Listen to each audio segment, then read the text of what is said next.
नमस्कार. नमस्कार. श्री सोमेश्वर नमस्कार सर. श्री नमस्कार. सोमेश्वर कलामंच निर्मित गराजलो रे गराजलो या नाटकाच्या माध्यमातून आम्ही जनजागृती करतच आहोत. पण खऱ्या अर्थाने आता चळवळ सुरू झाली आहे आणि या चळवळीच्या माध्यमातूनच आम्ही तुमच्यासमोर घेऊन येत आहोत लाईव्ह मुलाखत चर्चासत्र. आता हे लाईव्ह मुलाखत चर्चासत्र कशासाठी, तर आपल्या कोकणातील व्यक्तींना किंवा आपल्या कोकणवासियांना प्रेरणा देणाऱ्या व्यक्तींशी गाठभेट घालून देण्यासाठी, त्यांचा आत्मविश्वास वाढवण्यासाठी आणि त्यांचा यशाचा मार्ग सुखकर करण्यासाठी. तर मी प्रथमेश परब तुम्हा सर्वांचं या लाईव्ह मुलाखत चर्चासत्रात स्वागत करतो. तर आपण आज ज्यांच्या सोबत संवाद साधणार आहोत ते एक कृषी उद्योजक आहेत. म्हणजे आपल्याला माहितच आहे की सुवर्ण कोकण हे नाव आपण सगळ्यांनीच ऐकलं असेल आणि हे महाराष्ट्रात सर्वदूर पसरलेलं नाव आहे. आणि या सुवर्ण कोकणचे जे अध्यक्ष आणि संस्थापक आहेत श्री सतीश परब सर. सर, तुमचं या लाईव्ह मुलाखत चर्चासत्रात स्वागत आहे. नमस्कार. धन्यवाद. सर हा सर. सर, आपण या मुलाखत चर्चासत्राला सुरुवात करूया. सर, माझा पहिला प्रश्न तुमच्या समोर हा आहे की सुवर्ण कोकण हा आज संपूर्ण महाराष्ट्राचा ब्रँड बनलाय आणि तुम्ही सुवर्ण कोकणचे अध्यक्ष आणि संस्थापक आहात. तर ही सुवर्ण कोकण ही संकल्पना कशी काय उदयास आली किंवा कशी काय निर्माण झाली ही सुवर्ण कोकण, त्याबद्दल आम्हाला थोडक्यात सांगा, आम्हाला ऐकायला आवडेल. नमस्कार सर्वप्रथम सर्वांना.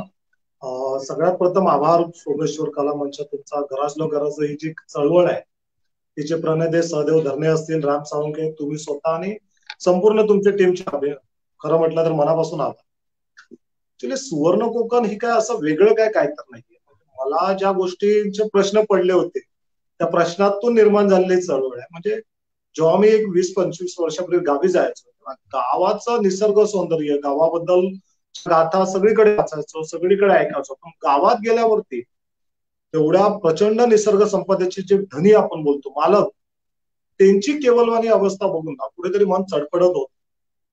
आपली मग खाद्य संस्कृती अशी तिच्याबद्दलही म्हणजे वर्षभर फक्त वाट बघतो कधी एकदा आपण मे मध्ये गावी जातो आणि ते पिठी भात खातो, मासे खातो, मसाले आपले असेल सगळी जी काय आपली वैभवशाली खाद्य तिचं आपलंच खूप कौतुक आहे तिचं. पण मार्केटमध्ये तिचं स्थान काय, असे असंख्य प्रश्न पडायचे. इथे जेव्हा दिवागाडीतली गर्दी बघायचो गणपतीला गावी जाताना किंवा एसटीतली गर्दी बघायचो तेव्हाही मला मनामध्ये सल बसायची की अरे एवढ्या प्रचंड धनी संपत्तीचे मालक असलेले हे एवढी निसर्ग संपत आहे, माती अशी काही पेराल त्यातून उगवतो, मग इकडच्या स्थानिक कोकणवासियांची ही अवस्था ही अशी का, म्हणजे ह्याच्यामध्ये कारण शोधायचा प्रयत्न. आणि जे मला प्रश्न पडले होते त्याच प्रश्नाचं उत्तर शोधता शोधता आज इथपर्यंत आलो. आणि खूप छान वाटतं या प्रवासामध्ये. खूप असंख्य शिलेदार भेटले, असंख्य चांगली लोक भेटले, सर्व सहकारी संस्था भेटल्या. आणि हे सर्व करत असताना मी सुरुवात तर केली होती की स्थानिक कोकणवासियांनी आधुनिक शेतीकडे वळावं. त्यांनी काजू, आंबा, भात शेती हे सोडून त्यांनी इतर पिकांवरती लक्ष केंद्रित करावं. आणि शेती हे फक्त उदरनिर्वाहाचं साधन न राहतं. आमच्याकडे तर शेती राखायला दिली जाते. म्हणजे खूप जण बोलतात की मग माझी शेती खंडाला दिली. आंबे बागायतदार असतात तर बोलते व्यापाराला दिले. अरे पण त्यातून आपल्याला भेटतंय काय? म्हणजे जे लाईव्ह बघतात मला कल्पना आहे त्याच्यापैकी प्रत्येकाला पण हा प्रश्न असेल की खंडाला देणं म्हणजे नेमकं काय, म्हणजे त्यातून कितीचा खंड भेटतो. तर त्याचं उत्तर असतं की नाम मात्र, म्हणजे त्यातून असं काही भेटत नाही, फक्त ती जमीन पडीक राहू नये म्हणून आम्ही ती देतो.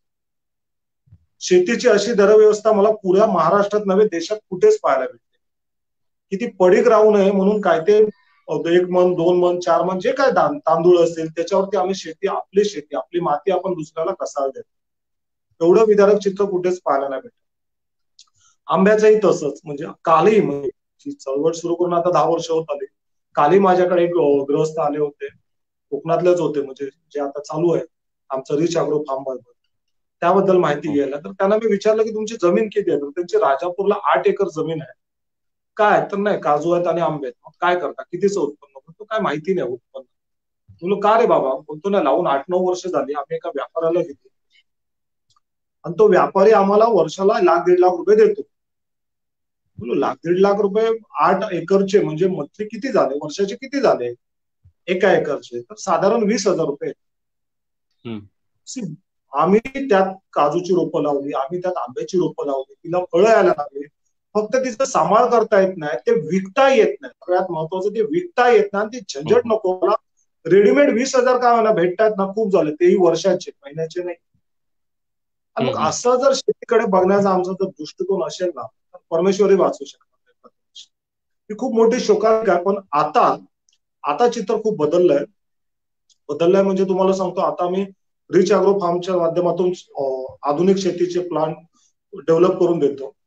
त्या माध्यमातून मी बघतो, म्हणजे काल आमचा एक शुक्रवारी वेबिनार झाला होता. आतापर्यंत मला जवळजवळ 40 लोक या 3 दिवसात येऊन भेटली होती की माझी एवढी जमीन आहे ती तुम्ही डेव्हलप करा, माझी एवढी जमीन आहे डेव्हलप करा. आता कुठेतरी तो बदलपेक्षा कोरोनाने ते शिकवलं आपल्याला की शेती हीच शेवट तुमच्याकडे पर्याय आहे. मुंबईतल्या नोकऱ्या सुटल्या, शहरातल्या पुन्हा अशा सगळ्या शहरातल्या नोकऱ्या घेतल्या, जे उद्योग व्यवसाय होते तेही सगळे कोलमडले. आता तर तुम्हाला स्वतःला जगवायचं असेल, सस्टेन करायचं असेल तर शेतीशिवाय पर्याय नाही. कारण आजही ज्या लोकांचे व्यवसाय नोकऱ्या आहेत त्यांना किती दिवस पगार भेटतोय तर तो कितीसा भेटतोय, पुरा भेटतोय की अर्धा भेटतोय ते काही माहित नाही. पण भविष्यात सुद्धा ती नोकरी शिल्लक असेल याची काही खात्री देत नाही. प्रथमेश तुम्हाला एक सांगतो, हा परिणाम हा चतुर्थ कर्मचारी किंवा अशातला फक्त ह्या लोकांनाच नाही झाला, तर ते अपर क्लास जे होते, जे सुखवस्तू ज्यांना म्हणतात की व्हाईट कॉलर नोकरी पेशा, तेही जवळजवळ 60 लाख लोकांच्या नोकऱ्या गेल्या त्या कोरोनामध्ये. सो त्यामुळे ह्याची झळ सर्वांना पोचते. पण हे एवढी सगळी उलथापालथ होत असताना, जगातली अर्थव्यवस्था पूर्ण उद्ध्वस्त होत असताना, एकच क्षेत्र जे आहे ते स्वतःला सस्टेन करू शकलं, स्वतःचं अस्तित्व शाबूत राहिलं किंवा ज्यांनी जगाच्या अर्थव्यवस्थेला चालना द्यायचं काम केलं, ती म्हणजे कृषी क्षेत्र. सर एकदम खरं बोललात तुम्ही. हो सर, हो पूर्वीच्या काळी सर, बरोबर. पूर्वीच्या काळी बोला. नाही बोला सर, नाही बोला. पूर्वीच्या काळी बोललं जातं की शेती उच्च आणि नोकरी कनिष्ठ. मध्यंतरीच्या काळात ते सगळं मुंबईची किंवा शहरातली झगमगाट असेल किंवा कारकुनी पेशाप्रती असलेली काय बोलते आपुलकी असेल किंवा रेडीमेड म्हणजे काही कष्ट न करता मला दिवस ढकलून पगार भेटतो ही काही मानसिकता वगैरे असू शकेल. ह्या निमित्ताने शहरांकडे आलेला मनुष्य आता मात्र त्याला एक समजून आलं की नाही, आता आपल्याला शेतीशिवाय पर्याय नाही. प्रथमेश. हो सर, खरी गोष्ट आहे. तुम्ही आता सांगितलं की पहिल्या वेळेला लोक लाईटली घेत होते, म्हणजे शेती वगैरे याकडे जास्त लोक वळत नव्हते. पण कोरोनाने आपल्याला कुठेतरी शिकवलं की आपल्याला शेतीकडे जायला, आपण असं म्हणू शकतो एका प्रकारे की प्रवृत्त केलं, कारण दुसरा ऑप्शनच माणसाकडे राहिला नाही, कारण नोकऱ्या सुटत गेल्या. त्या पुढच्या मुद्द्याकडे आपण येणारच आहोत. पण माझा पुढचा तुम्हाला असा प्रश्न आहे की अगदी आपल्या महाराष्ट्रात चांदा ते बांदा असं पूर्ण सुवर्ण कोकणचे फूड मॉल्स आहेत. तर या फूड मॉल्स बद्दल आपण बोलूया की याचं नियोजन तुम्ही कसं करता, कारण पूर्ण महाराष्ट्रभर हे सगळं आहे तुमचं, सुवर्ण कोकण हे आपलं आहे. तर याचं कसं नियोजन तुम्ही करता आणि कसं काय हे सगळं तुम्ही सांभाळता? प्रथमेश, ऍक्च्युली म्हणजे चांदा ते पारणा पूर्णपणे एवढंच नव्हे तर महाराष्ट्राच्या बाहेर सुद्धा आपले फूड मॉल आहेत आणि हे कोकण नावाने आहेत. हे सगळ्यात महत्वाची गोष्ट म्हणजे नांदेडला आपला फूड मॉल आहे, गडचिरोलीला आहे, औरंगाबाद आहे, सगळीकडे महाराष्ट्राच्या जवळपास प्रत्येक जिल्ह्यामध्ये आहे. आणि 100 पेक्षा जास्त लोक घरातून व्यवसाय करतात, ज्याला आपण होम फ्रँचायझी करतो. आणि ह्या सर्वांचा जर व्यवसाय बघितला तर ते महिन्याला 2 ते 3 लाखाचा माल हे सहज विकतायत. आणि मला खूप आनंद होतो या गोष्टीचा की ह्या निमित्तानं माझ्या कोकणातला, माझ्या मातीतला माल हा करोडो रुपयाचा माल दर महिन्याला विकला जातोय. स्थानिक शेतकऱ्यांना त्याची खूप मोठी मदत होते. आणि असे प्रयत्न जर सर्वांनी केले, असं नाही की सुवर्ण कोकण पुरेसं आहे, अशा खूप जणांना संधी. फूड मॉल हा असा एक सेक्टर आहे की ज्याच्यामध्ये प्रचंड संधी. एकतर आमच्याकडे काय होतं, आमच्याकडे कुठे डिस्ट्रीब्युटर नाही, थेट शेतकऱ्याच्या शेतातून डायरेक्ट ग्राहकाच्या घरामध्ये पोहोचवतो. आणि मला वाटतं कोकणातला असा पहिला ब्रँड आहे की जो पिठापासून मिठापर्यंत म्हणजे जवळपास आमच्याकडे 150 पेक्षा जास्त प्रोडक्ट आहेत जे ऍक्च्युअल पारंपरिक पद्धतीने बनवले जातात. म्हणजे जसं कोकमा म्हटलं तर आपल्याकडे 3 फुटाची कोकमा असतात, सगळ्या प्रकारची जवळजवळ 12 काय 15 प्रकारची पिठं आहेत. आणि ही सगळी पिठं ही जात्यावरती दळलेली असतात. मी पुन्हा रिपीट करतो, ही जात्यावरती दळलेली असतात. मसाले जे असतात ते उकळीत कुटलेले असतात, तेल असतात ते लाकडी घाण्यावरचे असतात. म्हणजे गुणवत्तेशी कुठलीही तडजोड न करता जी काही पारंपरिक पद्धत आहे, जी काही आपली गावरान चव आहे, गोडी आहे ती लोकांपर्यंत पोहोचवण्याचा प्रयत्न केला आणि त्याला प्रचंड लोकांनी प्रतिसाद दिला प्रथमेश. आणि असं नाही की एका रात्रीत असं काय सुचलं प्रथमेश. मी मगाशी जसं बोललो की 15-20 वर्षापूर्वी जेव्हा मी गावी जायचो तर माझा सगळ्यात आवडीचा पदार्थ कसला तर पिठी आणि सुका भाकरा मच्छी. माझा आवडीचा पदार्थ कोणता तर चिकनचा रस्ता, मासे आणि आपल्या मकडचे मसाल्याची चव. म्हणजे ते का मी सांगायला नको, म्हणजे महाराजांच्या काळापासून त्याची निर्यात व्हायची. राजापूर बंदर हे मसाल्यांच्या पिकाच्या निर्यातीसाठी हे प्रसिद्ध होतं. आपल्या इकडच्या मसाल्याची चवच वेगळी होते. आणि मला हा प्रश्न पडतो की राजस्थान किंवा मध्य प्रदेश इकडचे जे एमडीएच मसाले असतात, एव्हरेस्ट मसाले असतात, ते जर माझ्या महाराष्ट्रामध्ये चालू शकतात, प्रत्येक घराघरामध्ये ती चव लागू शकते, तर माझ्या कोकणातला, आपल्या मातीतला, महाराष्ट्राच्या मातीतल्या पदार्थांचा प्रश्न कुठे? मग ती फक्त कमी आम्ही पडत होतो की ते ग्लॅमर लोकांपर्यंत पोहोचवण्यासाठी, त्याची गुणवत्ता, त्याची पारंपरिक ठेवण ही लोकांपर्यंत पोहोचवण्यापर्यंत थोडंसं कमी पडत होतं. पण सुवर्ण कोकणच्या शिलदारने ज्या पद्धतीत त्याची मार्केटिंग केली, ज्या पद्धतीत त्याने लोकांपर्यंत अप्रोच केलाय आणि ज्या व्यावसायिक पद्धतीने ते सगळ्या गोष्टी सांभाळतात, त्यावरतीच हा संपूर्ण करोडो रुपयांचा जो हा डॉलर आज सुवर्ण कोकण फुटबॉलच्या माध्यमातून तो उभा राहिलाय. सर खरीच गोष्ट आहे ती. म्हणजे कुठेतरी आपण सुवर्ण कोकण किंवा जे काही तुमचे शिलेदार आहेत ते खरंच खूप चांगली काम करतायत आणि खरंच तुमचं आणि त्यांचं सगळ्यांचं अभिनंदन आमच्या गरासलोच्या टीमकडून. पण सर आता हे फुटबॉलचं आपण म्हटलं की या सगळ्यासाठी शेतकरी किंवा शेती हे सगळंच खूप इम्पॉर्टंट आहे. आणि आपल्या इकडचा शेतकरी आर्थिकदृष्ट्या सक्षम होण्यासाठी, म्हणजे शेतीच असू दे किंवा शेतीपूरक व्यवसाय असू दे, कोणतेही यातलं काही असू दे, पण हे सगळं होण्यासाठी तुम्ही कशा प्रकारे त्यांना मार्गदर्शन कराल किंवा कशा प्रकारे त्याला चालना द्याल आपल्या सुवर्ण कोकणच्या माध्यमातून? प्रथमेश, पहिली गोष्ट तर मला वाटतं आपल्या कोकणातला आम्ही एकमेव सुवर्ण कोकण की ज्याने एखाद्या वृत्तवाहिनीवरचा एखादा स्लॉट विकत घ्यायचा. म्हणजे तुम्हाला सांगतो, खेळ नाहीये, एका स्लॉटची किंमत एखाद्या चॅनलवरची 50,000 ते 1 लाखापर्यंत असते. असे स्वतःच्या खिशातून पैसे टाकून आपण 1500 पेक्षा जास्त एपिसोड विकत घेतले. त्याचे भाग असतात, एपिसोड असतो, स्लॉट असतो, तो विकत घेतलेला. आणि त्यातून शेतीबद्दल आपण जागर सुरू केलं होतं की आधुनिक नफ्याची शेती कशी केली जाते, शेतीला पूरक व्यवसायाची जोड कशी दिली जाते आणि हमखास नफ्याची शेती कशा पद्धतीत केली जाते, याचं जनजागरण आपण जवळजवळ 1500 एपिसोड मध्ये करत होतो. याच्यात सगळ्यात मोठी भूमिका आपले जे मालवणचे सुपुत्र आहेत ऋषी श्रीकांत देसाई, ह्यांची सगळ्यात मोठी भूमिका राहिली.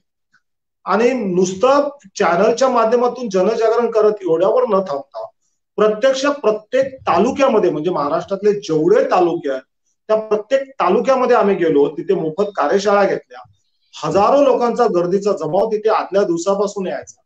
एक गोष्ट मात्र कौतुक करावीशी वाटते ऋषी, कोकण सोडून, पुन्हा मी सांगतो, रिपीट करतो, कोकण सोडून सुवर्ण कोकणच्या चळवळीला अक्षरशः लोकांनी डोक्यावर घेतलं. तिकडच्या लोकांना नव्या गोष्टीचा ध्यास खूप असतो. आपण म्हणतो की कोल्हापुरात प्रगत शेतकरी आहे, तिथे चळवळ कशी आहे, तर नाही. सगळीकडे महाराष्ट्रभरात नवं काय, शेतकरी मेहनत करायला कमी नाहीये. त्याला नवीन तंत्रज्ञान, नवीन हे संशोधन ह्याचा तो भुकेलेला असतो आणि त्याचंच रूप प्रत्यक्ष दर्शन आम्हाला झालं. प्रत्येक कार्यशाळा, म्हणजे मला वाटतं जवळपास 2000 कार्यशाळा झाल्या, कोकणातही झाल्या, अतिशय चांगल्या पद्धतीत झाल्या. पण जी काय बोलतात ती उत्सुकता असते, जी क्युरिओसिटी असते, नवीन काहीतरी शेतीत प्रयोग करायचा, नवीन बदल करायचा, नवीन धाडस करायचं, त्यामध्ये पश्चिम महाराष्ट्र असेल, मराठवाडा असेल, विदर्भ असेल, उत्तर महाराष्ट्र असेल, इकडचे लोक अतिशय आसुसलेले असतात आणि खूप छान पद्धतीने ते सांगड घालत असतात प्रगत तंत्रज्ञानाची शेतीसोबत. सर बरोबर आहे. आणि माझा पुढचा प्रश्न तुम्हाला असा आहे की आता आपण शेती म्हटली की आपल्या कोकणाचा, आपण फक्त कोकणाचा एक विचार केला तर आपल्याकडे शेती म्हटली तर आपण काय करतो की एक तर भात शेती असेल, नाहीतर म्हणजे जास्त तर भात शेती, किंवा जे 4 महिन्यात किंवा आपले जे पावसाचे जे 4 महिने आहेत त्या महिन्यातच आपण जास्त शेती आपल्याकडे चालते आणि बाकी जे काय इतर व्यवसाय असतात त्यावर आपला कोकणी माणूस हे करतो, आपला निभाव करतो.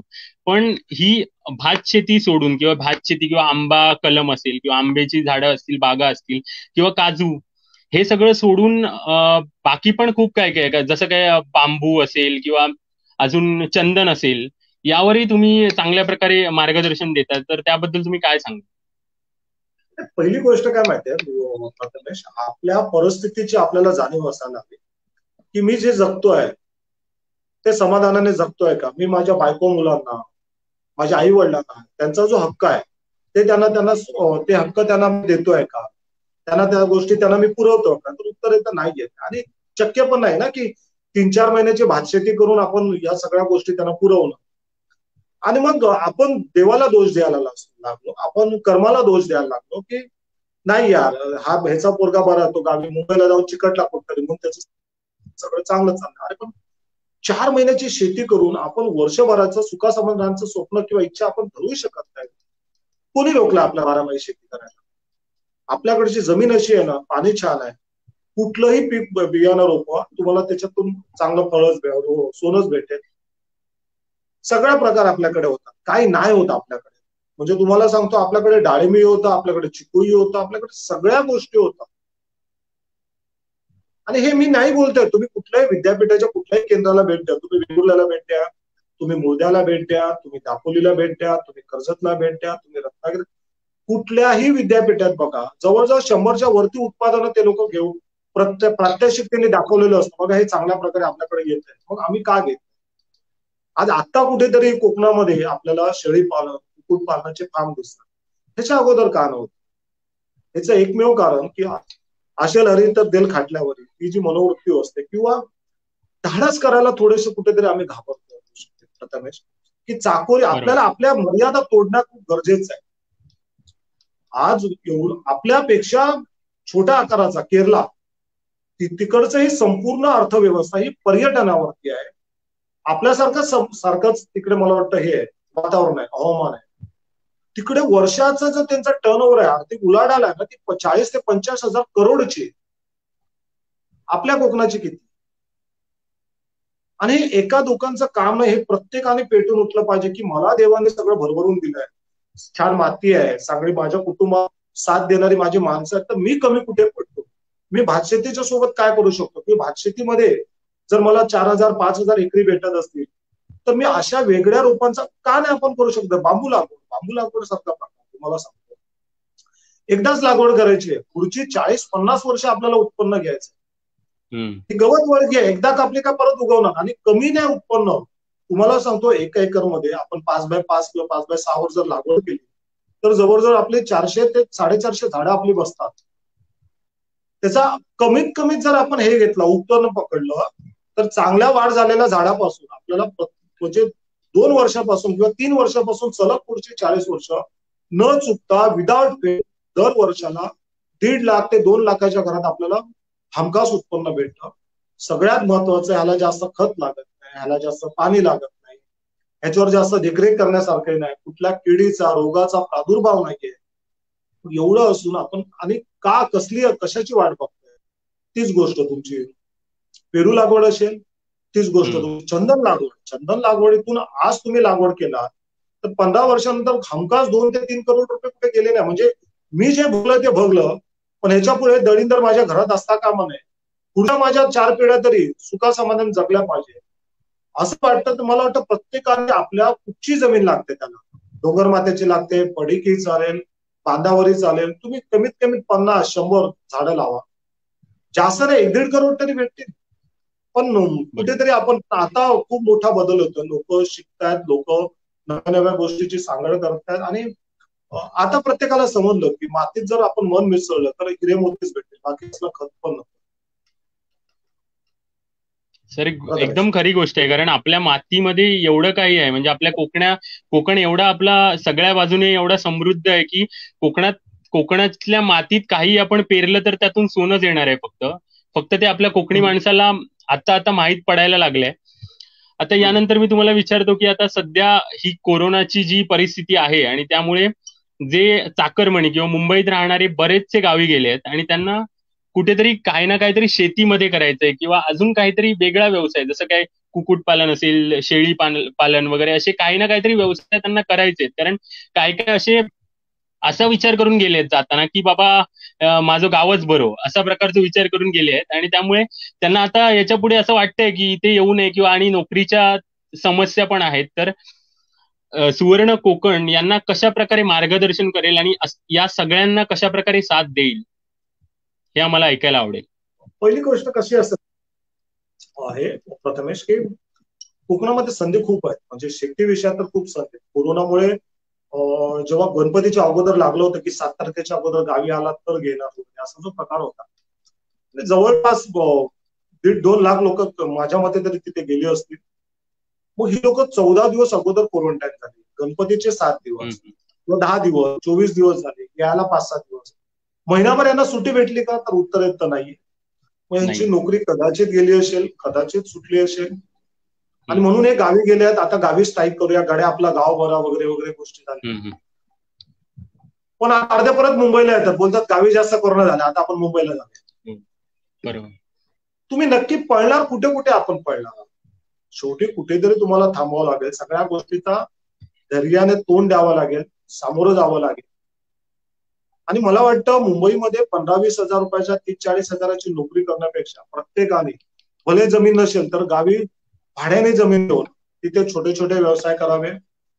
खूप छोट्या छोट्या गोष्टी असतात पण प्रचंड पैसे देतात. आपण एक 8-15 दिवसापूर्वी प्रथमेश तुम्ही बघितला असेल, एक सोशल मीडियावरती व्हिडिओ पिकअप होता. नाशिक उत्तर महाराष्ट्रातला तो व्हिडिओ होता. शेतकरी होता, त्याने 40 दिवसाच्या लागवडीतून कोथंबीरच्या 12.5 लाख रुपये. बरं वाटतं असं पोस्ट आली का त्याला लाईक करायचं, कमेंट करायचं, फोडायचं. आपण का नाही करू शकत? गेला सगळा भाजीपाला हा कोल्हापूर आणि बेळगाववरनं येतो, पुण्यावरनं येतो का? आमच्याकडच्या लोकांना भाजीपाला पिकवता येत नाहीये. आपल्याकडे चिकन, कोंबड्या ज्या आहेत ना, त्या सुद्धा आम्हाला भारून विकत आपल्याकडे येतात. तुम्ही जर कुठेही मालवण, कणकवली या बाजारपेठेत गेलात तर तिकडच्या कुठल्याही हॉटेल व्यावसायिकाला किंवा चिकन विक्रेत्याला विचारा त्याचा माल कुठून येतो. बाकी सगळं सोडा. गेल्या वर्षी ह्याच टायमाला कोल्हापूरमध्ये प्रचंड पूर आला होता. कोल्हापूर, सोलापूर, सांगली ह्या पट्ट्यामध्ये पूर. तिथे लोक अस्वस्थ झाली कोकणामध्ये. त्यांना खायचे वांदे, भाजी नाही, चिकन नाही, दूध नाही. एवढे परावलंबी आपण कधीपासून झालो? आणि ह्याचं कुणाला काहीच पडलं नाही. म्हणजे राजकारण आपल्या बाजूने करत असतात, यंत्रणा जशीच्या तशी. आता प्रत्येकाला स्वतःहून पेटून उठावं लागेल. माझी माती, माझी भूमी हीच माझं सर्वस्व. मला तिच्यावरतीच आता मेहनत घेतली पाहिजे, तिच्यावरतीच लक्ष दिलं पाहिजे. वेगवेगळे प्रयोग केले पाहिजे. भाजीपाला लागवड असेल, कुक्कुटपालन असेल, शेळी पालन असेल, गोपालन असेल, असे विविध जोड उद्योग आहेत, त्यांची कास धरली पाहिजे. शेतीला उदरनिर्वाहाचं साधन न समजता त्यातलं जे आधुनिक तंत्रज्ञान आहे, जे प्रगत संशोधन आहे, ते आपण आपल्या बांधापर्यंत स्वतः आणलं पाहिजे. इथे तहानलेल्याने विहिरीकडे जायची गरज. तुम्ही वाट बघू नका. विद्यापीठ, कृषी विद्यापीठ किंवा लोक किंवा यंत्र तुमच्या बांधापर्यंत, तुम्ही तिथपर्यंत पोहोचा. तुम्ही आता आमच्याकडे पण रोज जवळपास 25-30 लोक डेली असतात. आणि त्याचं कौतुक करो की त्याची खंत बाळगू मला माहित नाहीये, पण या 25-30 लोकांमधनं मोजून कोकण पट्ट्यात फक्त आपले 5-6 लोक असतात. बाकी संपूर्ण महाराष्ट्रात, म्हणजे एवढ्या लॉकडाऊन मधनं सुद्धा लोक येत असतात. आणि त्यांची जी वृत्ती असते, जे नवीन शिकायची, कसं असतं लक्षात घ्या. आता आपण काल माझ्याकडे एक जण आलेला, तो बोलतो की आम्ही गेल्या वर्षी, एक शिवराम मुलम म्हणून त्यांचं नाव आहे, ते बोलले की आम्ही गेल्या वर्षी साहेब काजूची रोपं आणलेली, पण त्यातलीच काही जगली नाहीत. आम्ही विद्यापीठातून घेताना कशी होती रोपं, टवटवीत होती. मग तुझ्याकडे जगली का नाही? नुसतं रोपं आणून लावलं तर नाही, तर रोपं आणताना बाबा कुठली रोपं आणायची, किती उंचीची असली पाहिजे, त्याची सटमुलं नसली पाहिजे. त्यानंतर तो आणताना त्याचा खड्डा कसा खणायला हवा, खड्डा घालल्यानंतर किती दिवस उन्हात ठेवावे, त्याच्यावरती मग बुजवताना रेती किती हवी, माती किती हवी, शेणखत किती हवं, ह्याचा थोडासा अभ्यास असायला हवा. त्यानंतर बुजवल्यानंतर त्याला पाण्याचं व्यवस्थापन, हे खूप महत्वाचं. लक्षात घ्या, आपल्याकडे लहान बाळ जन्माला येतं ना प्रथमेश, तेव्हा आपण त्याला खिमटी बनवतो. त्याला आपण नंतर थोडेसे मऊ भात भरवतो, नंतर थोडं थोडं अन्न सुरुवात होते. आमच्याकडे झाड आणलं का धपाधप पाणी वाचायला सुरुवात होते. असं नसतं. प्रत्येक गोष्टीचं एक शास्त्र असतं, व्यवस्थापन असतं. मग आठवड्याला बाबा एका झाडाला किती 8 लिटर पाणी द्यायचंय की 10 लिटर द्यायचंय, ह्या सगळ्या तुम्हाला पैसा पाहिजे ना, तुम्हाला त्यातून स्वतःला नव्याने सिद्ध करायचं, तुम्हाला कुटुंबाला चांगले दिवस दाखवायचे ना, तर तुम्हाला वेळ पण द्यावा लागेल ना. त्यासाठी तुम्हाला त्याचा थोडासा अभ्यास करावा लागेल, शिकावं लागेल. जे लोक त्यातले तज्ञ आहेत त्यांना भेटलं पाहिजे, त्यांच्याकडनं समजून घेतले पाहिजे. कुठल्या जातीची रोपं कधी लावली पाहिजे. उदाहरण तुम्हाला सांगतो, आपल्याकडे असं नाही की पेरू लागवड नाहीये, आपल्याकडे प्रत्येकाच्या घरासमोर एक पेरू नसेल, प्रत्येकाच्या घरासमोर कुठे ना कुठे बांबू असेल, कुठे आड जंगलात जा तुम्हाला चंदन दिसेल. मग आपल्या पेरूला झाडं फळं किती येतात, तर 1 किलो 2 किलो 5 किलो किंवा 10 किलो. मग युट्यूबवर बघतो किंवा कुठेतरी ऐकतो त्या पेरूच्या झाडाला 100 किलो पेरू का असतात. माती तेच, फळे तेच, मग इथे फळ एवढा मोठा कुठे, 10 किलो आम्ही लावतो त्याला 10 किलो येतात, आणि ती रोपं लावतो त्याला 100 किलोपेक्षा जास्त रोपं येतात, फळं येतात. म्हणजे मेहनत तीच आहे, पण मिळणारा पैसा किती पटीने वाढतो तो. तर त्यासाठी आपल्याला त्याचा आधुनिक जात कुठली आहे पेरूची, उदाहरणार्थ थायलंड 7 आहे, VNR 18 आहे, तैवानचा पेरू आहे, कुठली जात आहे, ती कशी आणली पाहिजे, कशी लावली पाहिजे. पैसा पाहिजे ना, तर हा अभ्यास वास लागेल. त्यानंतर तुमचं हे चंदनाचं झाड, चंदनाच्या बाबतीत खूप जण बोलतात चोरी होतो, होणारच, त्याच्यामध्ये पैसा तो चोरांना माहित पडला, तुम्हाला माहित नाही. अच्छा, सगळ्यात महत्वाची गोष्ट आज तुम्हाला सांगतो, ही जी जेवढी महाराष्ट्रभरात चोरी होतात ना चंदनाच्या झाडाची, ती चोरी होत नाही. मला असं वाटतं की कदाचित ती चोरी करायला सांगतात. त्याचं कारण असं, समजा माझ्या शेतामध्ये एक चंदनाचं झाड आहे, ते मी लावलेलं नाहीये, त्या पक्ष्यांच्या विष्ठेतून वगैरे ते उगवले, बरोबर आहे, मी ते विकू शकत नाही कारण माझी 7-12 दोन नाहीये, आणि मग ते असंच राहून पैसे देत नाही. त्यापेक्षा कोणला तरी सांगायचं बाबा 5-10 हजार घेऊन जा, कदाचित असंही असू शकतं. आणि सगळ्यात महत्वाची गोष्ट, झाड जे काही चोरून नेतात ना, तुम्ही कधी बघा, मुळापासून कधी उखडून नेत नाही, ते वरूनच कापून नेतात बुंध्यापासून. आणि चंदनाच्या झाडाचा खरा पैसा जो असतो, चंदन जे असतं गाभ्यातलं, नार ज्याला म्हणतात, तो खोडांमध्ये असतो. आणि महाराष्ट्रातल्या चंदनाची गुणवत्ता एवढी जबरदस्त आहे, तुम्हाला सांगतो, जगामध्ये अशी गुणवत्ता कुठे नाही. आपल्याकडच्या 1 क्विंटल चंदनामध्ये, म्हणजे 100 किलो चंदनामध्ये जवळजवळ 3 ते 3.5 लिटर चंदनाचं तेल निघतं, ज्याची लिटरची किंमत 1.5 लाख 2 लाख लाखाच्या घरात आहे, आणि जगात कुठेच होत नाही. त्यामुळे आपल्या चंदनाला जगभरात प्रचंड मागणी आहे. तुम्हाला सांगतो, म्हैसूर सँडल म्हणून कंपनी आहे बेंगलोरला, तिच्याकडे प्लांट आहे की चंदनापासून बाय प्रोडक्ट करणं किंवा चंदनाची प्रोसेस करणं. ह्या मशिनरी वर्षातून फक्त 1च महिना चालतात, बाकीच्या दिवशी बंद असतात, कारण त्यांच्याकडे कच्चा मालच नाही, चंदनच कोण देत. म्हणजे जी गोष्ट विकली जाते, ज्या गोष्टीची मागणी आहे तिची आपण लागवड करत नाही, आणि ज्याची मागणी प्रचंड अजिबात नाहीये पण पुरवठा जबरदस्त. उदाहरणतः धान शेती, मी फक्त कोकणापुरताच नाही बोलत, महाराष्ट्रापुरता बोलत. महाराष्ट्रातील सगळीकडे तूर लावतील, डाळ घेतील, धान्य घेतील, गहू घेतील, ज्याचे भाव कधीच आपल्या हातात नसतात, आणि प्रचंड त्याचा पुरवठा असतो, उपलब्धता असते, कसा त्याला भाव भेटणार आहे. सो नुसतं हमी भाव भेटावा किंवा इतर गोष्टींच्या मागे लागण्यापेक्षा आपण वेगवेगळे प्रयोग केले पाहिजे, जे विकताय ते पिकवलं पाहिजे, आणि ह्या सगळ्या गोष्टीला आधुनिक संशोधनाची जोडी असते. सर खरी गोष्ट आहे ती, कारण मार्केटच्या मागणीनुसार, म्हणजे मार्केटमध्ये सध्या कसली मागणी आहे त्यानुसार आपण शेती केली, आणि त्या दृष्टीने आपण जो शेती किंवा जे काय आपण करणार असलो तर त्याचा खूप चांगल्या प्रकारे आपल्याला फायदा होईल.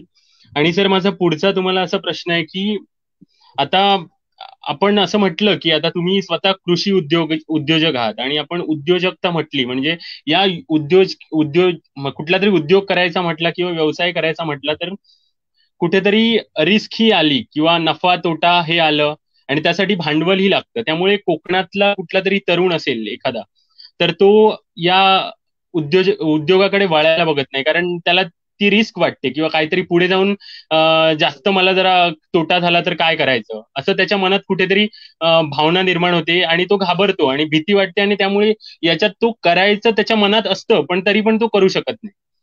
तर सर यावेळी असं त्याने काय करायला पाहिजे? पहिली गोष्ट अशी कुठलीच नसते की वाटतं पण होत नाही. हे वाटणं वेगळं, आणि ह्याला काय बोलतात, इच्छा झाली की मला श्रीमंत झालं पाहिजे, मला माझ्या घरात पण गाडी पाहिजे. वाटणं वेगळं आणि डेडिकेशन वेगळं असतं. दुसरी गोष्ट रिक्स कशात नाही. अशी जर भीती वाटायला लागली तर घराच्या भारी पडायचं नाही, कारण रस्त्यावरती सगळे अपघात हे रस्त्यावरतीच घडतात. पण अपघात घडतात म्हणून का कोण रस्त्यावर जात नाही का, चालायला जात नाही, गाडी चालवत नाही? हा जगण्याचाच एक भाग झाला. आणि उरली गोष्ट पैसा, भांडवल कुठे भेटेल, थोड्यातून सुरुवात करणार. तुम्हाला उद्योजक व्हायचं आहे, पहिली गोष्ट तुम्ही एक लक्षात घ्या, जे मोठे मोठे लोक आहेत, आपण डॉक्टर बोलतो, आर्किटेक्ट बोलतो, चार्टर्ड अकाउंटंट बोलतो, वकील बोलतो, त्याला आपण प्रोफेशनल बोलतो, एक व्यावसायिक. असं ना, बरोबर. हे व्यावसायिक होण्यासाठी यांना पुष्कळ शिकावं लागतं, डिग्र्या घ्याव्या लागतात, जवळजवळ 40-50 लाख रुपये खर्च करावे लागतात, प्रचंड मेहनत घ्यावी लागते. आणि ते नंतर दुकान चाललं तर चाललं. सगळेच वकील हे लाखोने कमवत नाही, सगळेच डॉक्टर हे लाखोने कमवत नाही. जो जास्त चांगली प्रॅक्टिस करतो, तो जास्त फोकस केंद्रित होऊन काम करतो ना, त्याला पैसा भेटतो. इथे तर तसं नाहीये ना. तुम्हाला शेतीमध्ये करिअर करण्यासाठी शिक्षण, अनुभव, वय ह्याची काही मर्यादा नसते. हा, पण डेडिकेशन मात्र 100%. ठीक आहे, भांडवल लागतंय, मान्य लागतंय.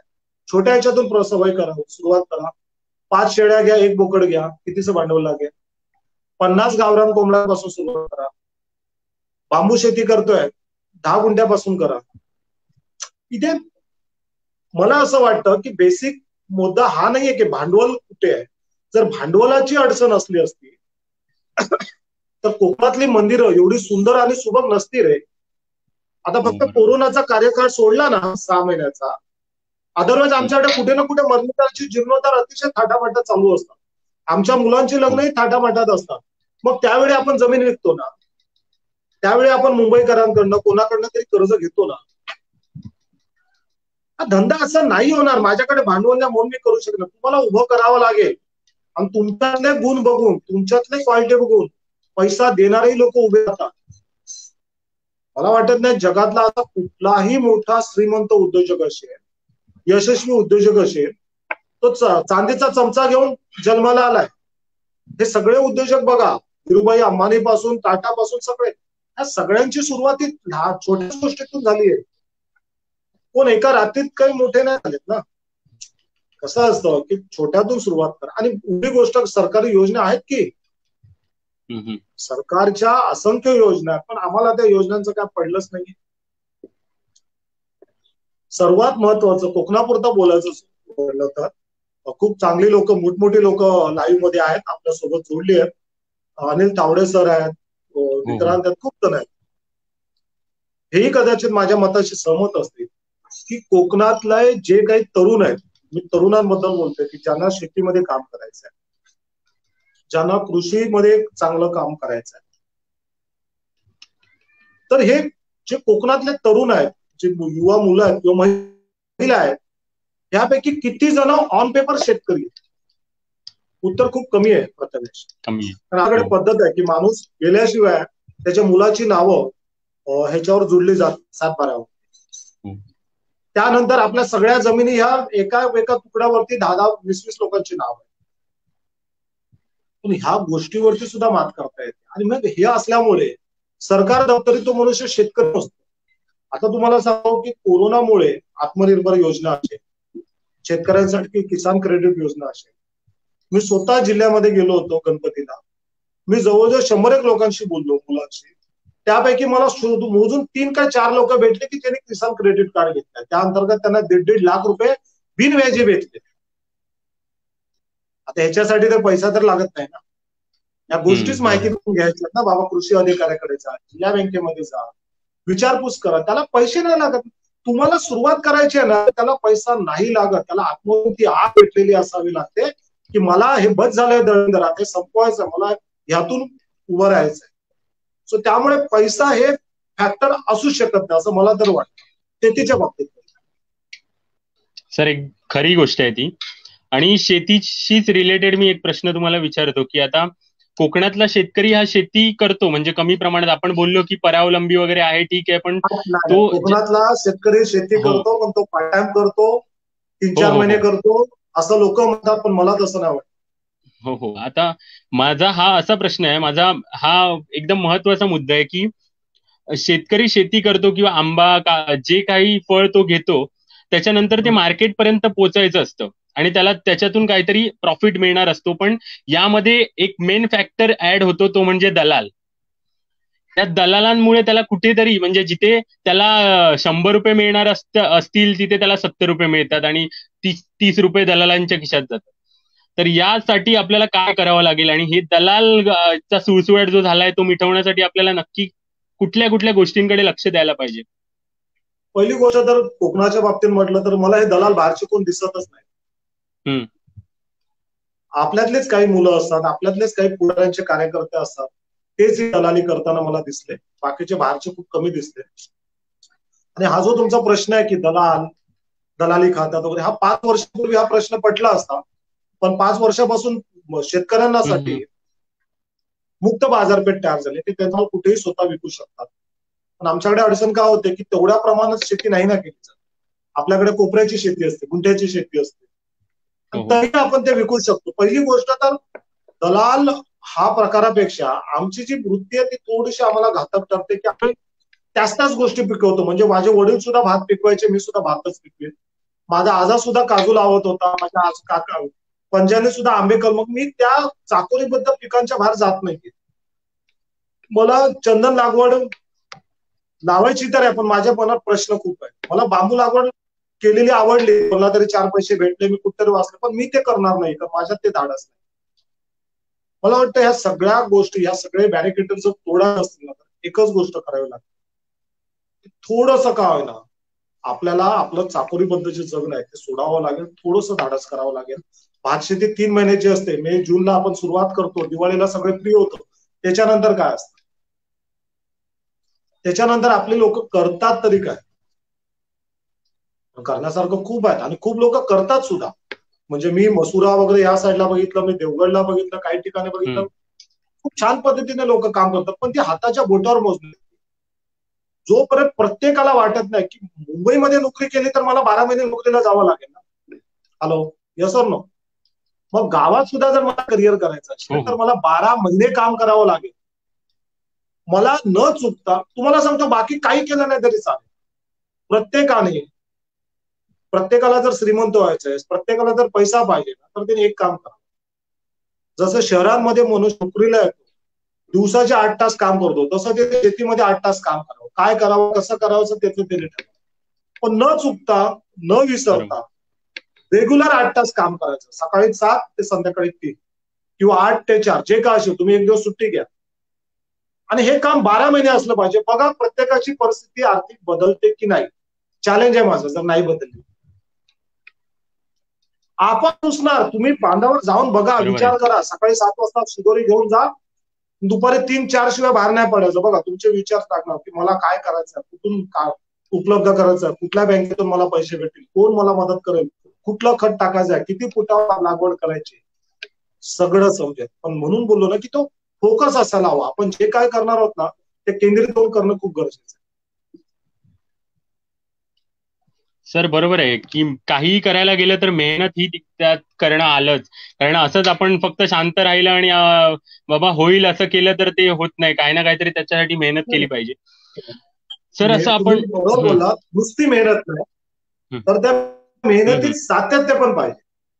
भले तुम्ही 2 दिवस सुट्टी घ्या ना, शनिवार रविवार 2 दिवस घ्या, पण सोमवार ते शुक्रवार 5 दिवस सकाळी 7 ते संध्याकाळी 4 वाजेपर्यंत किंवा 5 वाजेपर्यंत तुम्हाला शेतातच थांबायचं.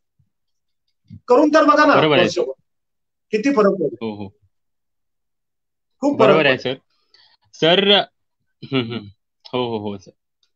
सर आता मी तुम्हाला असं विचारतो की आता समजा आता एखादा कोकणातला तरुण असेल आणि त्याने असं ठरवलं की मी शेती केली किंवा त्याने काहीतरी प्रोडक्ट स्वतःचं काही ना काहीतरी शेती करून त्याने एखादं त्याला काहीतरी विकायचं असेल आणि त्याने असं ठरवलं की मला स्वतःचा ब्रँड तयार करायचा किंवा मला स्वतः म्हणजे मी जे मार्केटमधून मी जे स्वतः काहीतरी माझ्याकडे जे काही पिकतंय ते मला स्वतःला विकायचं आहे.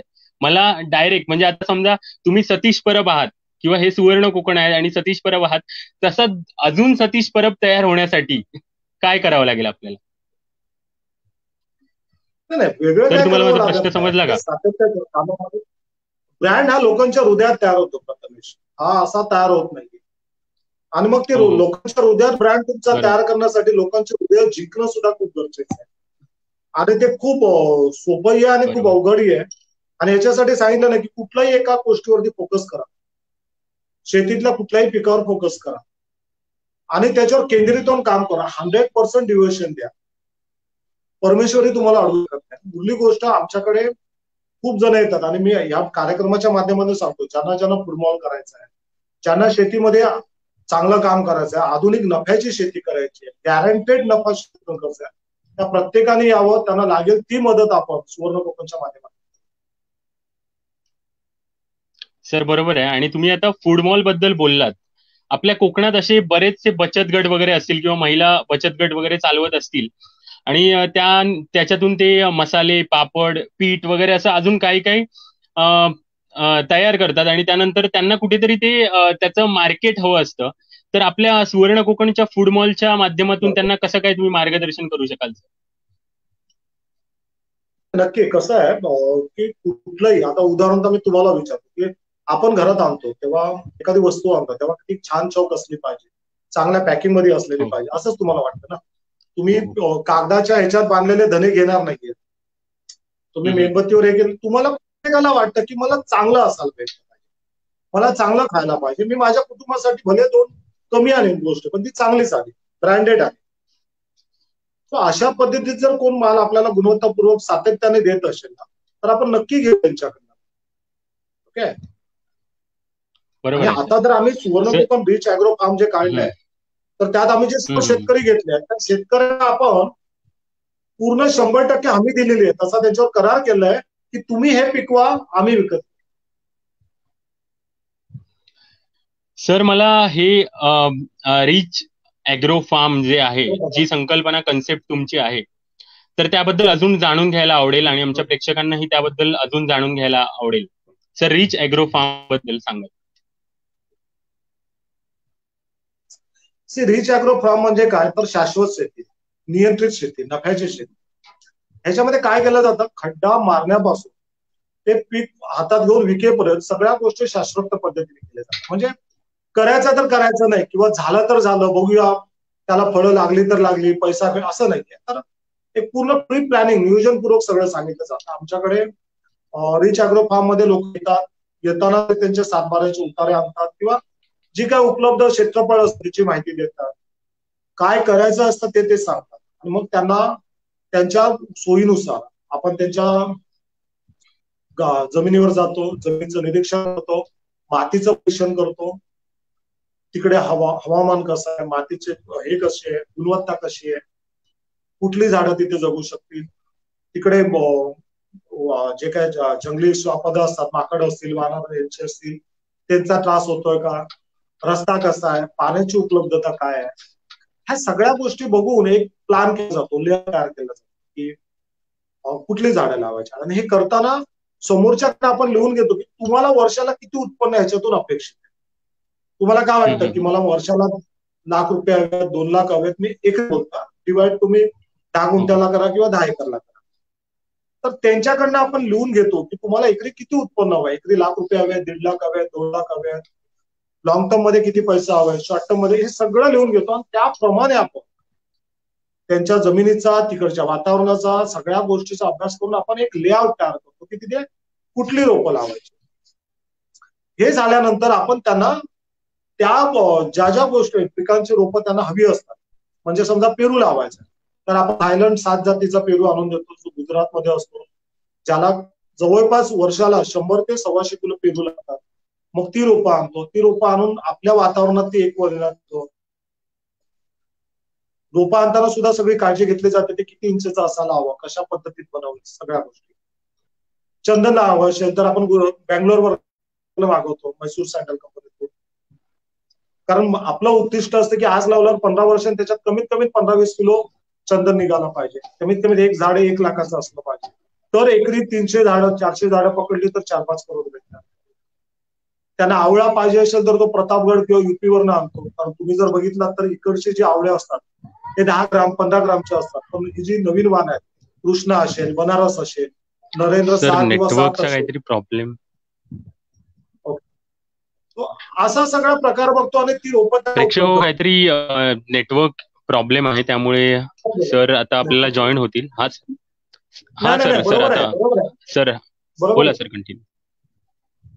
तर ही आधुनिक जी रोपं आहेत ती त्यांना उपलब्ध करून देतो. त्याच्यानंतर खड्डे मारणं असेल, ज्याला आपण प्री मशागत बोलतो, ते कल्टिव्हेशन करणं, ती लागवड लावून देणं झाडं लावताना जी काळजी काय घ्यायची असते, बाबा रेती किती, माती किती, हवा कशी खेळते आहे, त्याला यजमान होश कुठले लावणं किंवा आंतरपीक कुठलं घेणं, अशी त्या पद्धतीत सगळी कल्टिवेशन करून देतो. त्यानंतर 2 महिने आपली माणसं जाऊन इन्स्पेक्शन करतात. पाण्याचं व्यवस्थापन असेल, खताचं व्यवस्थापन असेल, ट्रिमिंग असेल, पूर्णतः ते फळ त्याच्या हातात देईपर्यंत त्याला पूर्ण बॅकअप दिला जातो. आणि फळ आल्यानंतर ती फळं विकायचं सुद्धा काम सुरू होतं. असं ते रिच ॲग्रो फार्मचं संपूर्ण एक वर्किंग आहे. सो ह्या माध्यमातून आपण काम करतोय. शेळी पालन असेल, कुक्कुट पालन असेल, मधमाशी पालन असेल, ह्या गोष्टी व्यावसायिक पद्धतीने कशा करायच्या ते त्यांना शिकवलं जातं. सो एक आधुनिक नफ्याची शेती आणि पुन्हा सांगतो, आधुनिक शेती म्हणजे खूप खर्चिक शेती असं नसतं, तर प्रगत तंत्रज्ञानाची घातलेली सांगड त्याला आधुनिक शेती बोलतात. ती कमीत कमी पैशाची होते. उदाहरणतः जर तुमची आंब्याची बाग आहे, काजूची बाग आहे, तर तुम्ही साधारण मधमाशी पालनाचं जर ट्रेनिंग घेतलात आणि एक पेटी जरी ठेवलात ना, तरी तुमच्या उत्पन्नात जवळपास 20% पासून 40% पर्यंतचा फरक पडतो. खूप गोष्टी करण्यासारख्या. माझं फक्त लोकांना एकच सांगणं आहे की तुम्ही जे काही ठरवता ना ते पूर्णतः मनापासून ठरवा. घरात त्यांना सांगा की आपल्याला हे करायचं. म्हणजे आजही तुम्हाला सांगतो, माझ्याकडे काळशेत धामापूरवरनं महादेव म्हणून एक फॅमिली आली होती.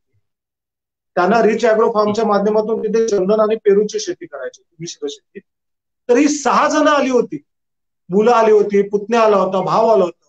मला हेच अपेक्षित आहे की तुम्ही फॅमिली सोबत या, फॅमिलीला सांगा तुम्ही काय करणार, नंतर सुरुवात करा आणि मग बघा तुमच्या सगळ्या कार्यात तुम्हाला फॅमिलीची कसा भरभक्कम पाठिंबा देतो आणि मग मला मागे वळून बघणं शक्यच नाही. आणि प्रचंड म्हणजे प्रचंड पैसा आहे. फक्त आपण त्या पैशाबाबत किती जागरूक आहोत ना, हे खूप महत्वाचं. सर एकदम खरी गोष्ट आहे. सर कदाचित ते नेटवर्क एरर काहीतरी प्रॉब्लेम झाला असेल, त्यामुळे एक पॉइंट मला तुम्हाला विचारायचं आहे की आता आपण नॉर्मली असं बघतो की सरकारने आपल्याला बियाणं दिली किंवा काही दिलं. आता आपण मराठवाड्यासारख्या जिल्ह्यांमध्ये पण बघतोय आपण की ती बियाणं शेतकरी लावतो आणि त्याच्यानंतर त्याला हवा तसा नफा वगैरे काहीच मिळत नाही आणि त्याचा टोटली लॉस होतो. तर आपल्या सुवर्ण कोकणमध्ये रिच ॲग्रो फार्म मध्ये कशा प्रकारे त्या बियाणांवर त्याबद्दल तुम्ही सांगा की कशा प्रकारे त्याकडे लक्ष दिलं जातं, कारण मेन प्रोसेस तीच आहे. तुम्ही खूप छान प्रश्न विचारलात आणि महत्वाचा प्रश्न विचारला. मागे सुद्धा बोंडोळी सारखा प्रकार होता विदर्भ मराठवाड्यात, किंवा कापसाची बियाणं होती ती निकामी निघाली. बियाणांमध्ये जागृत असणं खूप महत्वाचं आहे. तुम्ही एक लक्षात घ्या, तुम्ही नर्सरीतून रोपं आणता आणि तुमच्याकडे लावता, बरोबर आहे ना?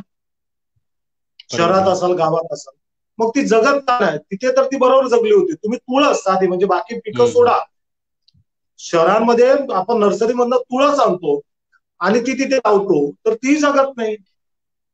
पण ती नर्सरीमध्ये टवटवीत असते. त्याचं कारण असं असतं ना, जसं मी मगाशी बोललो की प्रत्येक गोष्टीचं एक शास्त्र असतं. बाबा ते रोप किती इंच असायला हवं, त्याची वाढ कशी असायला हवी, किंवा ते कुठल्या जातीपासून कशा पद्धतीत ते बनवलेलं आहे, हे पहिलं तर आपल्याला माहिती. पण ते सहज माहिती पडत नाही, कारण विकणारा तो काही सांगतो, कारण त्याला माहित आहे थोडी 2-4 वर्षाने आपल्याकडे आणि आला तर आपण सांगू बाबा तू पाणी बरोबर दिलं नाही, मोकळी कसे वाटा असतात. मग त्यासाठी आपला अभ्यास एकतर असणं गरजेचं आहे, नाही तर जे यातले जाणकार आहेत त्यांच्याकडनं तुम्ही रोपं मागवा. म्हणजे तुम्हाला सांगू, थायलंड 7 जातीचं पेरूचं झाड किंवा चंदनाची झाड किंवा बांबूची झाड ही 10 रुपयाला पण आहे जनावर आहे आणि 100 रुपयाला पण आहे. पेरूचं झाड तर 400 रुपयाला पण आहे. मग चांगलं कोणतं? मग चांगलं तेच की जे तुम्ही तज्ञांच्या माध्यमातून विश्वासाचं गॅरंटेड जिथे बनतं ना तिथून मागवा. एक, आणि म्हणून आपल्याकडनं ती आपण रोपं उपलब्ध करू. दुसरी गोष्ट, जसं मी तुम्हाला सांगितलं की झाड आणलं आणि तुम्ही तुळस आणल्यावर काय करता, धपाधप पाणी ओतता. जसं मी पहिलं बोललो की मूल जेव्हा लहान असतं तेव्हा त्याला आपण खिमटीच देतो, डाळभात खायला नाही देत ना.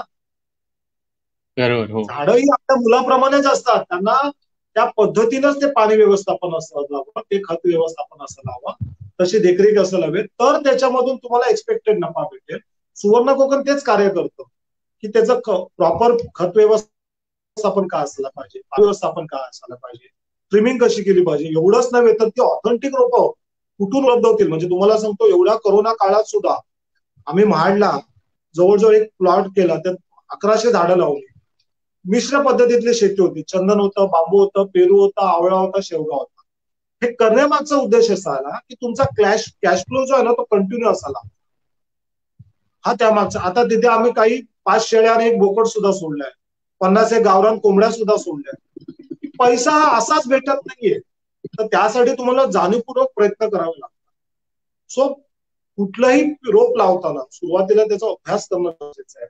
आपल्याला जर अभ्यास करायला वेळ नसेल, टाइम नसेल, तर जे त्यातले तज्ज्ञ आहेत, जाणकार आहेत, त्यांची मदत घेणं खूप गरजेचं. पण भले तुम्ही थोडीशी शेती करा, तुम्ही 10 गुंठे करा, 1 एकर करा, सुरुवात कुठल्याही गोष्टीत तुम्ही एक्सपर्ट कधी होता, जेव्हा तुम्ही प्रॅक्टिकल अनुभव घेता ना तेव्हा. आणि त्यामुळे हा 1 वर्षाचा जो काळ असतो ना तो तुमचा शिकण्याचा असतो, पण नुसतं शिकायचं नसतं, त्यातून पैसाही कमवायचा असतो. म्हणून त्या क्षेत्रातला जो तज्ज्ञ असतो, जे जाणकार असतात किंवा ज्यांनी चांगलं केलंय, त्यांची मदत घेणं खूप गरजेचं.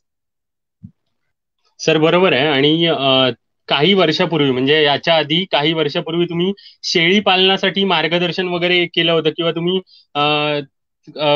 काही जणांना तुम्ही त्याचं मार्गदर्शन दिलं होतं किंवा ट्रेनिंग दिलं होतं आणि तुमच्या हेल्पने काही जणांनी ते केलं आणि त्याच्यात ते चांगल्या प्रकारे यशस्वी झाले. तर त्यांच्याबद्दल तुम्ही काय सांगाल? आणि एकंदरीत शेळी पालन हा व्यवसाय खूप व्यवसायाच्या दृष्टीने किंवा खूप चांगल्या प्रकारे आपण शेळींच्या पण जाती बघतो किंवा काही छोट्या प्रमाणात असतात, काही मोठ्या स्केलमध्ये किंवा जास्त प्रमाणात म्हणजे जाती वेगवेगळ्या असतात. तर त्यासाठी तुम्ही काय सांगाल? म्हणजे नक्की या व्यवसायाकडे कशा प्रकारे कोकणी माणसाने बघितलं पाहिजे शेळी पालनाच्या? शेळी पालन सारखा व्यवसाय कुठे असू शकत नाही. तुम्हाला सांगतो, तुम्ही कृणाल कॅसेट कंपनी नाव ऐकलं असेल. हो. अरुण कचरे त्याचे मालक. यांनी 5-6 वर्ष झाली, जास्त झाले असते. तुम्हाला मार्केटमध्ये त्यांची कुठली नवीन कॅसेट सीडी दिसणार नाही, पण त्यांचा कराडला खूप मोठा शेळी पालनाचा व्यवसाय आणि करोडो रुपयाची ऑफिशियल ऑन पेपर उलाढाल त्यांची चालते, नफा त्यातून मिळतो. साधारण एका शेळीपासून तुम्हाला 2 पिल्लं वर्षाला भेटतात. म्हणजे 10 शेळ्यांपासून सुरू केलेला तुमचा छोटासा प्रवास वर्षाला ₹1,00,000-1,50,000 महिन्याला सुद्धा तुम्हाला 30-40 हजार रुपये किंवा 25-30 हजार रुपये सहज देऊ शकतो. फक्त शेळ्यांचे प्रकार कुठले, त्याचं शेड व्यवस्थापन काय, त्याचं लसीकरण कसं केलं जातं, त्याचं खाद्य व्यवस्थापन काय, त्याचं लेंडी खत व्यवस्थापन काय, हे बारकावे समजून घेणं खूप गरजेचं आहे. आपल्या माध्यमातून सुवर्ण कोकणच्या खूप जणांनी चांगला व्यवसाय केला, लाखोची उलाढाल आहे. मग ते कोकणातले सुमित भोसले असतील, महाडच्या अर्चना ताई असतील, तिथे अजून एक उचाली मॅडम आहेत, खूप जण आहेत, नावं उरक आहेत, नाशिकला विदर्भातले काही शेतकरी आहेत, नगर मधले शेतकरी आहेत. मागे एक माझं असंच फेसबुक लाईव्ह होतं, तेव्हा एक प्रसंजित सोनवणे म्हणून टाकलं होतं, खूप छान त्यांनी कमेंट टाकले होते की सर, सध्या एवढे लॉकडाऊन मध्ये परिस्थितीत हातबल असताना तुमच्यामुळे मला शेळी पालनातून 1.5 लाख रुपये मिळाले. मला वाटतं ह्याच्यात मोठं समाधान असू शकत नाही. आपण निमित्त मात्र असतो प्रथमेश. करणाऱ्या माणसाची जिद्द आणि त्यांच्या प्रयत्नात असलेलं सातत्य मला त्यांना वाटतं खूप पुढे घेऊन जातो. सुमित सारखा आदर्श आपल्याला लाभलाय कोकणामध्ये, मला वाटतं कोकणवासियांचं भाग्य. खूप चांगली मुलं काम करतात, पण पुन्हा सांगतो, जे आपल्या यशाबाबत जागरूक असतात, ज्यांना आपल्या गरिबीची, आपल्या दारिद्र्याची, आपल्या सगळ्या झालेल्या अपमानांची राग असतो, चीड असते ना, मला वाटतं तीच लोक पुढे जातात, तीच लोक त्यातून चांगला मार्ग काढतात. बाकी फक्त नशिबाला दोष देतात. सर खरंच आहे ते. काहीतरी करायचं झालं तर आतून खरोखर पेटून उठणं गरजेचं असतं आणि ज्यावेळी माणूस खरंच आतून पेटून उठतो त्यावेळी तो काहीही करू शकतो. मग तो कुठलाही व्यवसाय असू दे, शेती असू दे, कुठलाही अजून काहीही असू दे. सर यानंतर तुम्हाला माझा हा प्रश्न आहे की आज कोकणाचा विकास हा झालाच पाहिजे. आपण त्या मुद्द्याकडे खूप आपण प्रकर्षाने लक्ष देतो किंवा आमची ही चळवळ त्या मुद्द्याकडे खूप डायरेक्टली त्या मुद्द्याबद्दल खूप बोलते आणि यासाठी गावागावातील लोकांनी एकत्र आलं पाहिजे आणि एकजूट होऊन काहीतरी गावासाठी केलं पाहिजे, गावातल्या माणसासाठी केलं पाहिजे. सर या मुद्द्याबद्दल तुम्हाला काय वाटतं? आमच्या या मुद्द्याबद्दल तुम्हाला काय वाटतं? पहिली गोष्ट, जरा विकास करणार कोण? कारण जर तो इथं लोकांनी केला असता तर तो आजपर्यंत झाला असता. त्यामुळे हा विकास आपल्यालाच करावा लागेल. आपला विकास झाला की आपोआप गावचा विकास होईल, गावचा विकास झाला तर जिल्ह्याचा विकास होईल आणि जिल्ह्याचा झाला तर कोकणाचा, असं मला वाटतं. कारण बाकी फक्त आपले मजा घेणारे आहेत, कोणाला पडले नाही आपण काय खातोय, पितोय, आपलं कुटुंब कसं जगताय. आपल्यालाच ती चीड, तो राग असला पाहिजे. ज्या काय आपल्या आताच्या यंत्रणा आहेत, म्हणजे ज्या पद्धतीतली विकासाच्या नावावर थट्टा केली जाते ना, त्या गोष्टीचा प्रचंड राग आहे. मग ते 2 वर्षापूर्वी विमानातून गणपतीची मूर्ती आणणं असो किंवा कोकणचा महामार्ग असो, प्रत्येक बाबतीत ज्या पद्धतीत अवहेलना केली जाते ना, तो राग, ती चीड प्रचंड आहे. त्यामुळे विकास हा शब्द ऐकला का थोडस भीती वाटते, घाबरायला. पण असो, त्या गोष्टी होत राहतील. मला वाटतं प्रत्येकाने आपल्या परीने त्यात प्रयत्न केले पाहिजे. तुमची जी संस्था आहे सोमेश्वर कला मंच, खूप छान पद्धतीने जनजागृती करते आणि सर्वांनी ह्या प्रवाहात आलं पाहिजे, या धारेत आलं पाहिजे. सुरुवात आपल्या घरापासून केली पाहिजे. चॅरिटी असं म्हटलं जातं की आपल्या घरापासून सुरुवात करतात, तसंच चांगलं काम कुठचंही आपल्या घरापासून झालं पाहिजे. गावाचा जसा विकास महत्वाचा आहे, कोकणाचा विकास जसा महत्वाचा आहे, तसा मला मुलांचा विकास महत्वाचा आहे, माझ्या बायकोचा विकास मला महत्वाचा आहे. माझ्या आई वडिलांना ज्या सुखाला, ज्या हक्काचे ते पात्र आहेत, ते सुख त्यांना देणं, मला वाटतं तो विकास खऱ्या अर्थाने विकास ठरतो.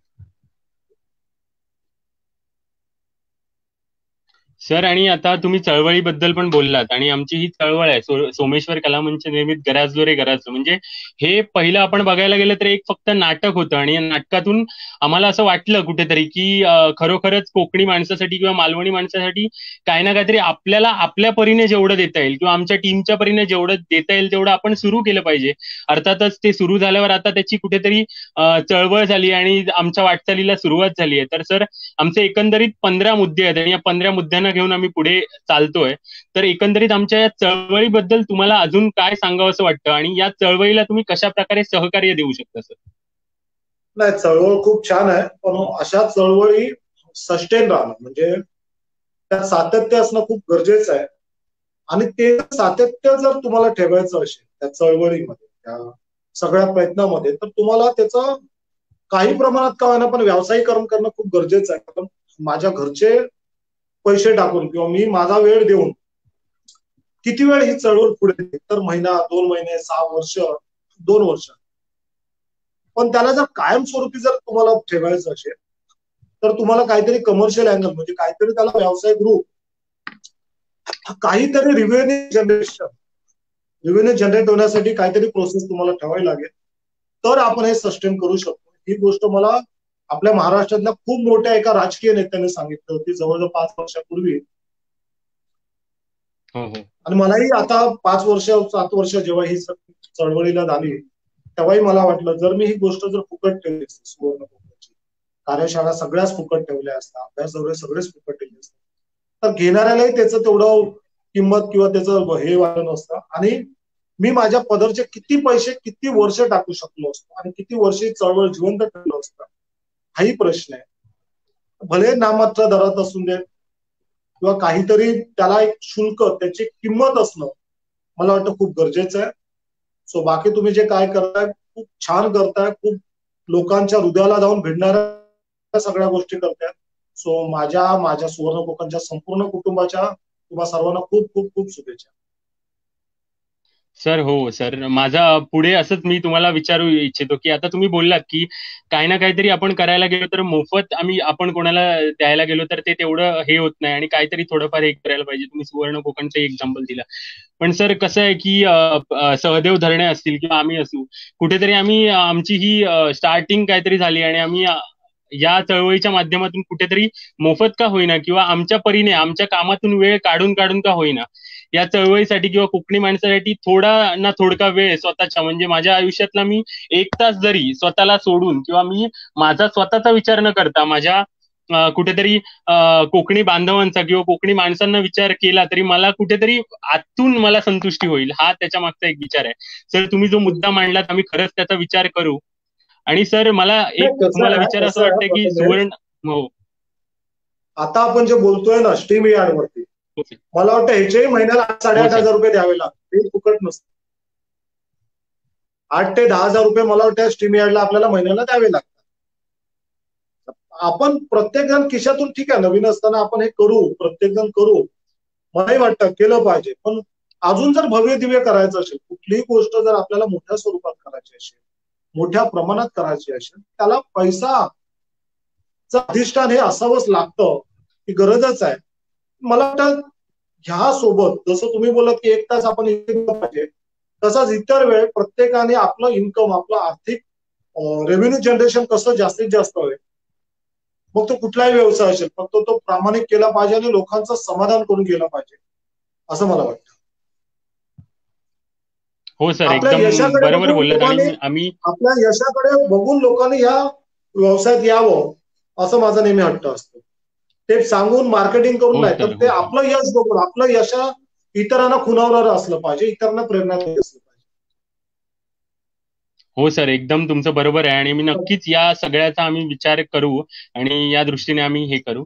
तर सर, तुम्ही या लाईव्ह मुलाखत चर्चासत्राला आमच्या गराजलो रे गराजलो टीमच्या वतीचा चा मान ठेवून आलात, त्याबद्दल खरंच सर धन्यवाद. तर धन्यवाद. Sir, thank you. धन्यवाद सर. तर प्रेक्षक हो, आपण यानंतरही भेटू. पण मला तुम्हाला एक मुख्य असं काहीतरी सांगायचं आहे की गराजलो रे गराजलो किंवा गराजलो रे गराजलो एक चळवळ ही आता कुठेतरी सुरू झाली आहे. आणि यानंतर आम्ही असा एक काहीतरी कोकणातल्या तरुणांसाठी, म्हणजे आता सध्या कोरोनाची परिस्थिती आपल्या सगळ्यांनाच माहिती आहे. आणि या कोरोनाच्या परिस्थितीमुळे कुठेतरी मुंबईतला चाकरमनी गावी गेला आहे. आणि गावी जाऊन आता आमच्या लक्षात कुठेतरी येतंय की गावातून तो परत मुंबईला येतोय, कारण काही त्याला काम नाहीये. पण असे जे खरंच, म्हणजे ज्यांना खरंच वाटतंय की मी शेती करू शकतो, मी अजून काहीतरी व्यवसाय करू शकतो, ज्याच्यामध्ये खरंच काहीतरी आग आहे आणि त्याला खरंच काहीतरी करायचंय, त्यांच्यासाठी आम्ही मोफत मार्गदर्शन, म्हणजे शेती आणि उद्योगधंदे या सगळ्याबद्दलचं मोफत मार्गदर्शन आपल्याकडे जे मान्यवर आहेत अवेलेबल, त्यांच्या थ्रू आम्ही करून देणार आहोत. आणि खाली कमेंट्समध्ये आमचे जे सहकारी असतील ते नंबर तुम्हाला देतीलच. त्या नंबरवर तुम्ही नक्की कॉन्टॅक्ट करा आणि नक्कीच जे काही तुमचे प्रश्न असतील किंवा उद्योगधंदा किंवा शेती व्यवसाय कसल्याही रिलेटेड काही ना काही तुमच्या क्वेरीज किंवा काही ना काही तुम्हाला वाटत असेल मनात, तर ते नक्कीच आमच्याशी संपर्क साधा. आणि नक्कीच आम्ही यातून काही ना काहीतरी मार्ग काढून तुम्हाला तुम्हाला जे हवं आहे त्या दृष्टीने तुमची वाटचाल सुरू करण्यासाठी प्रयत्न करून देऊ शकतो. आणि यानंतर एक मुख्य तुम्हाला सांगायचं आहे की आपली जी मुलाखत आहे ती बुधवारची, याच्या पुढची जी मुलाखत आहे ती मुलाखत 23 सप्टेंबरला आहे. आणि ती मुलाखत काही कारणास्तव 6:30 वाजता ते 7:30 वाजेपर्यंत 1 तासाच्या कालावधीमध्ये होणार आहे. म्हणजे आपली जी मुलाखत 7 वाजता होती ती आता 6:30 वाजता होणार आहे, प्रीपोन झाली आहे.